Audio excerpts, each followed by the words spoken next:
अन्नमया जिले के तेकुलपालेम गांव के एक सरकारी स्कूल के छात्रों का मध्याह्न भोजन खाने के बाद बीमार पड़ने के बाद अस्पताल में भर्ती कराया गया। छात्रों को आरोप है कि उनकी बीमारी का कारण चावल पकाने के दौरान भोजन में छिपकली का गिरना है। घटना की जानकारी मिलने पर अधिकारियों ने प्रभावित बच्चों को अस्पताल में भर्ती कराया। अस्पताल पहुंचने पर राजस्व प्रभाग अधिकारी मुरली ने आश्वस्त किया कि स्थिति में गंभीर नहीं है। छात्रों में उल्टी की कोई रिपोर्ट नहीं है। उन्होंने पुष्टि की कि सभी बच्चे ठीक हो रहे हैं और पूरी तरह स्वस्थ होने के बाद उन्हें उनके घरों को छुट्टी दे दी जाएगी। स्कूल के हेडमास्टर ने दावा किया कि खाना पकाने के लिए इस्तेमाल किया गए बर्तनों में छिपकली का कोई सबूत नहीं मिला।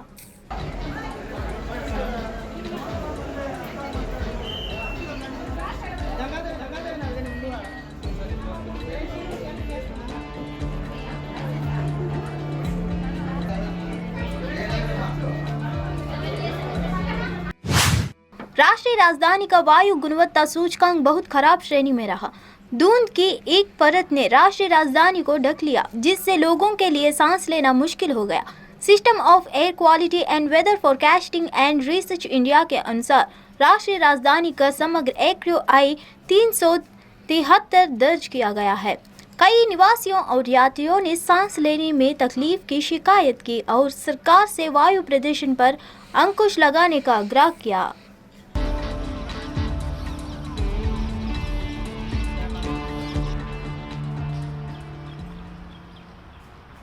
For an athlete like us, it's like every year it's the same situation, living in Delhi NCR and the pollution. Being an athlete, for me, it's our racing season. We train whole year, and in this time if we stop our training, it will hamper our performance during races. And in Delhi NCR or northern India, this is our racing time. So for us, it's not possible to quit our training. We take up precautions as much as we can, starting late or running aerobic, like running through, breathing through nostrils, but yeah, we cannot stop training. Rameswaram के 15 भारतीय मछुआरों को आज श्रीलंका से सुरक्षित भारत वापस लाया गया। श्रीलंका नौसेना द्वारा गिरफ्तार किए गए मछुआरे आज चेन्नई हवाई अड्डे पहुंचे।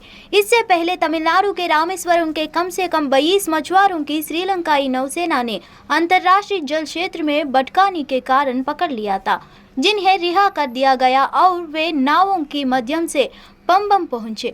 18 नवंबर को श्रीलंकाई नौसेना ने 22 मछुआरों सहित 2 देशी नावों के कथित तौर पर मछली पकड़ने के आरोप में पकड़ लिया और उनसे पूछताछ की।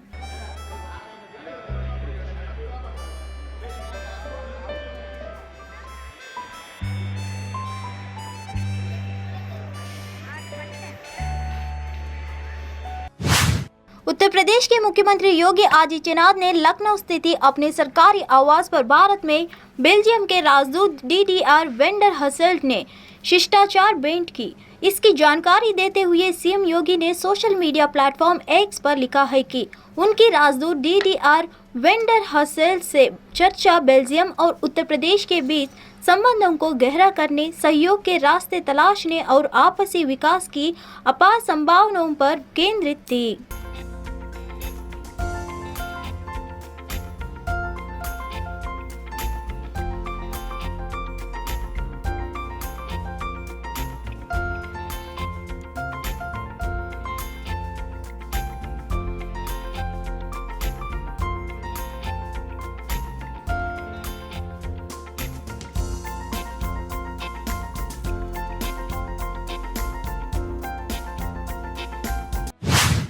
तेलंगाना में 30 नवंबर को आगामी विधानसभा चुनाव को लेकर मतदान होना है। पूरे राज्य में चुनाव प्रचार जोर शोर से चल रहा है।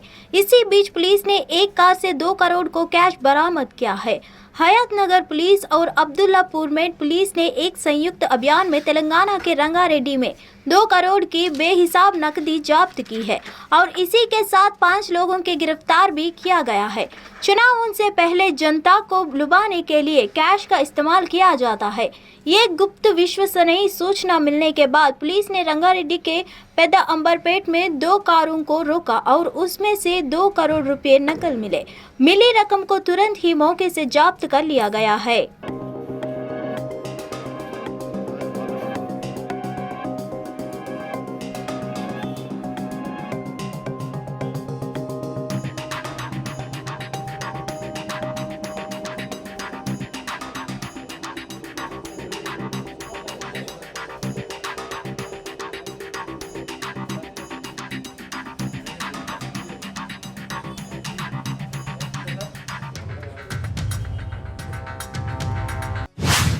तेलंगाना में 30 नवंबर को आगामी विधानसभा चुनाव को लेकर मतदान होना है। पूरे राज्य में चुनाव प्रचार जोर शोर से चल रहा है। इसी बीच पुलिस ने एक कार से 2 करोड़ को कैश बरामद किया है। हयातनगर पुलिस और अब्दुल्लापुर में पुलिस ने एक संयुक्त अभियान में तेलंगाना के रंगारेड्डी में 2 करोड़ की बेहिसाब नकदी जब्त की है और इसी के साथ 5 लोगों के गिरफ्तार भी किया गया है।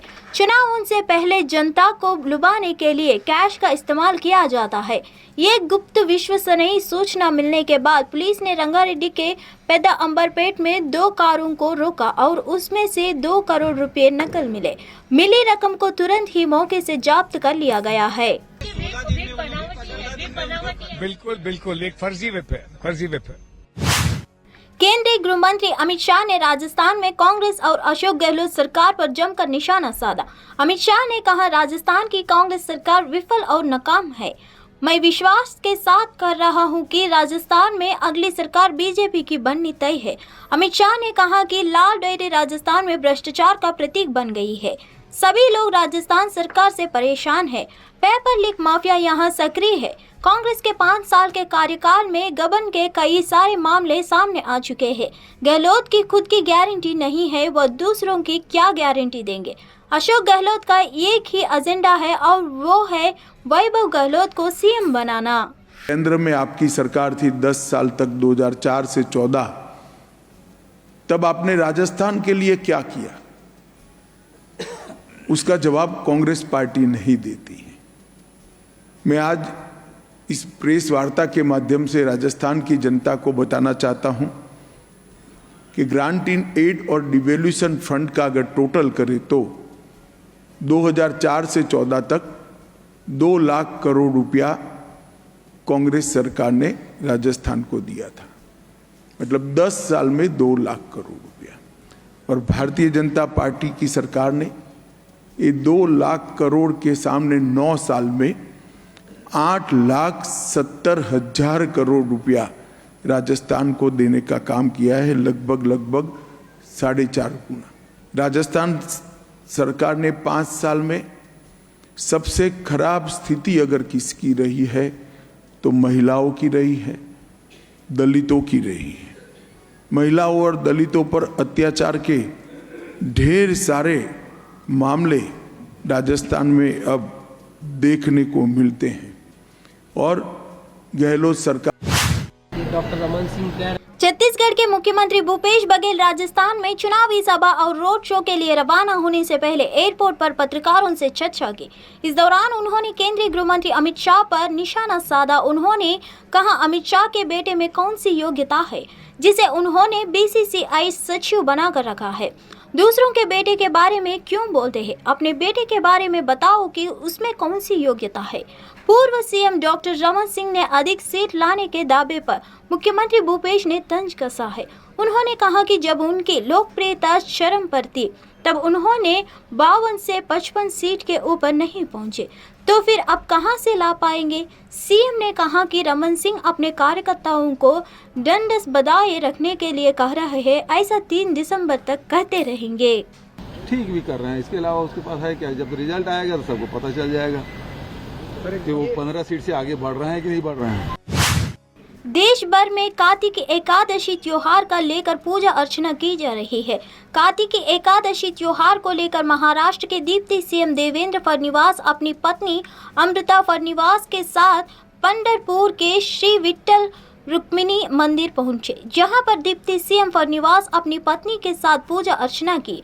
देवेंद्र फडणवीस ने मीडिया से बातचीत करते हुए कहा कि सभी समुदायों के एक दूसरे का सम्मान करने की जरूरत है और सभी को एक साथ प्रगति करनी चाहिए। मराठा आरक्षण के मुद्दे पर फडणवीस ने संवाददाताओं से कहा कि सरकार अपने वादों को पूरा करने के लिए सक्रिय रूप से काम कर रही है। उन्होंने यह भी कहा कि हर समुदाय के अपने मुद्दे हैं जिनका समाधान जरूरी है। अन्य समुदायों के खिलाफ घृणास्पद भाषा का उपयोग किए बिना इन चिंताओं को दूर करना महत्वपूर्ण है। श्री रुक्मिणी पांडुरंग देवतायाः पूजन आद्यं कर्म अहं करिष्ये। निर्विघ्नता सिद्ध्यर्थं महागणपति पंचोपचार पूजनम्।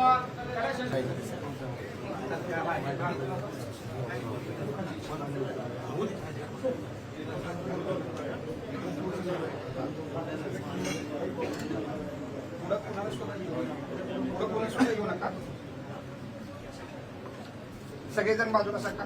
चला, थोडा आतमध्ये सरका. खाली बसून घ्या, खाली बसून घ्या सगळे.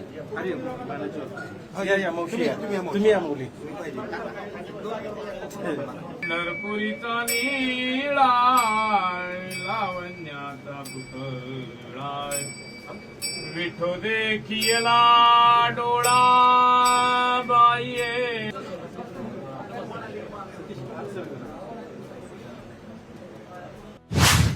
उत्तरकाशी टनल हादसे में जारी रेस्क्यू ऑपरेशन अब अपने आखिरी पड़ाव है। देश विदेश से आई मशीनों के जरिए अब बचाव दल 41 मजदूरों को निकालने के बहुत करीब पहुंच गया है। उत्तरकाशी सुरंग हादसे में फंसे 41 मजदूरों को निकालने के लिए जारी रेस्क्यू ऑपरेशन अब अपने आखिरी पड़ाव है। उम्मीद की जा रही है कि आज सभी मजदूर सही सलामत बाहर आ जाएंगे। सिलक्यारा सुरंग में फंसे श्रमिकों को बाहर आने के बाद उनकी देखभाल हेतु बुधवार को चिन्याली सौड़ में सामुदायिक स्वास्थ्य केंद्र में 41 बिस्तरों का एक अस्पताल तैयार कर लिया गया है। बाहर निकालने के बाद तुरंत ही सभी मजदूरों को सीधे चिन्याली सौड़ ले जाएंगे, जिसकी तैयारी की जा रही है। एनडीआरएफ ने भी बचाव की बेफिक्र शुरू कर दी है। टनल में फंसे 41 मजदूरों को एनडीआरएफ का जवान ही टनल से बाहर निकालेंगे। टनल के बाहर प्राथमिक उपचार की भी तैयार तेज कर दी गई है। टनल के बाहर अस्थायी अस्पताल में 8 बेड लगाए गए हैं। पुलिस एस्कॉर्ट के साथ ही ले जाएंगे, तो सभी को ये निर्देश है कि पूरी मुस्तैदी से काम करना है और एक मिनट इम्पोर्टेंट है उनकी, जो लोग फंसे हुए हैं, और उनको बेस्ट पॉसिबल ट्रीटमेंट जो होगा वो हम सब हर जगह ग्रीन कॉरिडोर के जरिए कहाँ तक ले जाना है? देखिए अभी ये मुझे चिन्याली सौड़ तक ले जाएंगे जहाँ तक है लगता है हमको। तो कितने बेड का आपने अस्पताल तैयार करवा रखा है?